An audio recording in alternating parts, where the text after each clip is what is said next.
가이드의 박남주입니다. 유튜버 로미쌤님이 계시는 로미살롱에서 연락이 왔습니다. 허위의 사실을 유포하는 악플러를 잡았다는 연락이었습니다. 미용실 로미살롱을 정상적으로 이용하고 불만이나 불평 같은 것을 늘어놓는 것이 아니라 아예 허위의 사실을 기반으로 해가지고 잘못된 정보를 퍼뜨리고 있었던 것이죠.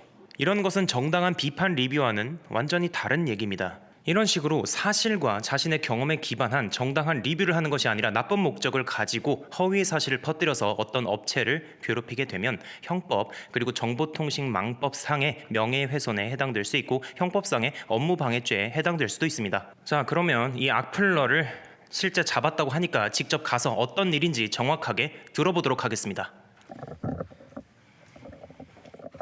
네, 로미살롱으로 들어가 보겠습니다. 로미쌤께서는 이미 관련 내용을 구독자분들께 전달하려고 영상을 찍고 계시는 중이네요.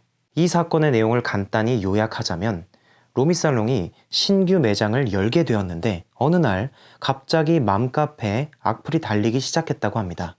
처음에는 운영의 잘못이라고 생각해서 직원들과 얘기를 많이 하셨다고 하는데요. 시간이 지나고 좀 이상해서 악플을 단 아이디를 확인해 보니까 어떤 미용사분의 정보가 나왔다는 겁니다. 그래서 아니 어떻게 동종업계에 계신 분이 실제 매장을 방문하지도 않았는데 이런 허위의 정보를 올릴 수가 있지? 라고 생각이 들어서 대화를 해보니까 그분은 자신의 아이디가 해킹당했다고 주장을 했다고 하는 것입니다. 사실 이 말을 쉽게 믿기는 힘들죠. 마치 잠시 화장실 간 사이에 랜슬롯이 악플을 달았어요 정도로 믿기 굉장히 힘든 일이었을 겁니다. 그럼에도 로미쌤께서는 만약 그게 맞다면 사과드리겠다라고 말씀하셨다고 하네요. 그렇게 경찰 수사가 시작되고 시간이 지나니까 놀랍게도 진짜 그 아이디는 해킹을 당했다는 것이 밝혀졌습니다. 더 놀라운 건 그 아이디를 사용한 사람을 찾으니까 근처 미용실 직원이었다는 것이 밝혀졌습니다.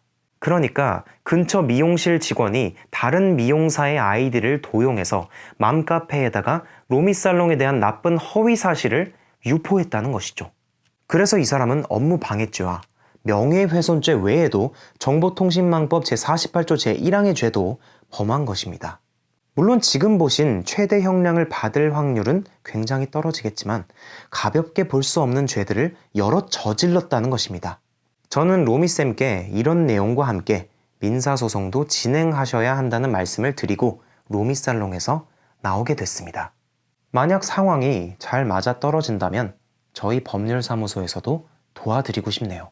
제가 예전에 사실이나 경험에 기반한 그런 후기를 작성했을 시에는 업체로부터 고소 협박을 당할지라도 업무방해죄나 명예훼손죄 문제가 발생할 가능성이 좀 적다라고 말씀을 드렸고, 업체도 그런 식으로 법을 이용해가지고 정당한 후기를 남기는 사람을 압박해서는 안 된다라는 영상을 만든 적이 있습니다. 그런데 그 영상에서도 제가 말씀드렸듯이 블랙 컨슈머 같은 이런 악성 허위 사실을 유포하고 어떤 업체에게 피해를 주기 위해서 후기를 남기는 그런 나쁜 사람들, 바로 이런 경우에 해당된다고 생각을 합니다. 아무리 매장이 근처에 있어가지고 서로 매장끼리 경쟁 관계를 형성해가지고 자신의 매출이 떨어진다고 해도 자신의 능력이나 마케팅 이런 걸로 자신의 가게가 그런 경쟁에서 승리할 수 있도록 해야 되는데, 그런 실력이 없이 남의 매장을 그냥 깎아내리기만 하는 거, 이거 정말 좀 들이 하는 거라고 생각을 합니다. 이런 것들은 유튜버들도 마찬가지라고 생각합니다. 자신의 주력 컨텐츠가 제대로 형성되지 않은 사람들은 남을 까기 바쁘죠.